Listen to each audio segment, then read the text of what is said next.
izupho yami la ngikhohliwe ukuthi mina ngisabela ngikhohliwe ukuthi ngine-ID because ngiyange-NDT ngakhetha umfana wangapha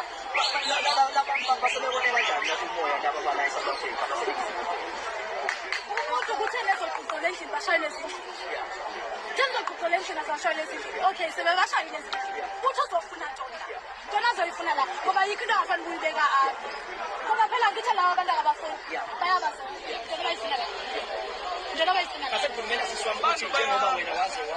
njengoba usho ukuthi bahlukumeza kakhulu abantu besilisa mhlawumbe othandana nabo ya mhlawumbe i-experience yakho mhlawumbe yagcina usubona mhlawumbe ukuthi uze yes ya siswami ya ya sengisho ukuthi njengoba umuntu wathola uthando abantu baseningizimu Afrika kanje ngizomlandela zizinja abafana balapha zizinja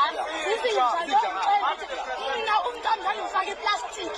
ikipa ngisikhulula isikeba ngiqoqe ingane ngiye eklinikhi ithi khwasha iplastic kunjena ngomfana la mase sikhatha ngabafana bangaphandle kubinqa uthi hayi ifutha nani uyintombazanela uthi nawe nomfana ngaphandle kumele uhambe la ngizohamba la emoto wami that is why ngilala naye phandle ngoba vele mase ukuhamba ngizohamba ngilala ngiyakha lento yenzeka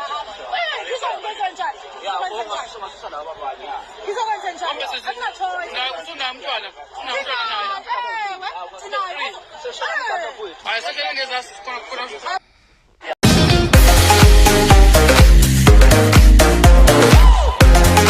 guys uthukuthele uyaveva udadewethu wase-Eastern Cape njengoba ke kuthiwa ke abantu bokufika abangenazo imvume abahambe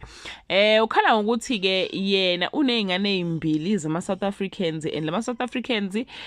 Johnny Walker bamzalisa bashiya kanjalo wakhulisa ingane yedwa kwaze kwafika ke insizwa yaseMalawi yafike yamtholisa ingane nayo yayiseke iyazondla zonke kuyingane manje ukhala ukuthi nifine baxoxa emalokishini emva kwalokho ke senithi futhi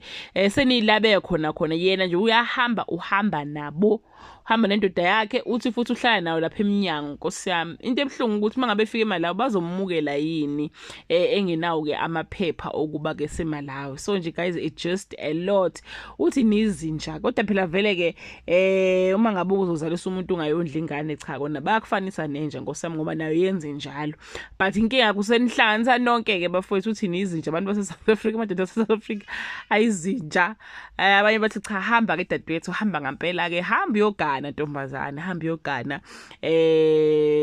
hamba eMalawi yazi guys as much as kuhlekwa yabo but nje kusazoba nzima einganeni impilo isazoshintsha for abantu abaningi after le situation njengoba phela abanye bezosala nezingane le South Africa abanye bezohamba nezinye ingane ezingababona abazali bazo bonke so nje it just gonna be very difficult for some families ekade ke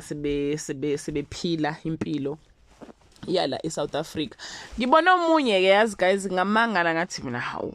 so bambuza ukuthi unezingane engaka ukuthi unezingane ezu3 la eSouth Africa wathini uyahamba babuza ukuthi why ungahambi naye umuntu wakho athi cha bekade ngalobolile phela so he just gave me an impression yokuthi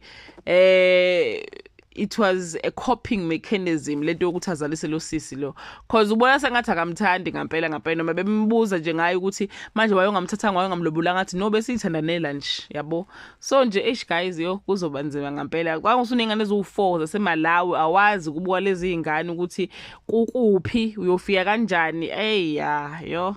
but anyway guys please advise usisi ukuthi enze njani ngale situation abhekene nayo Nkosi yami bye.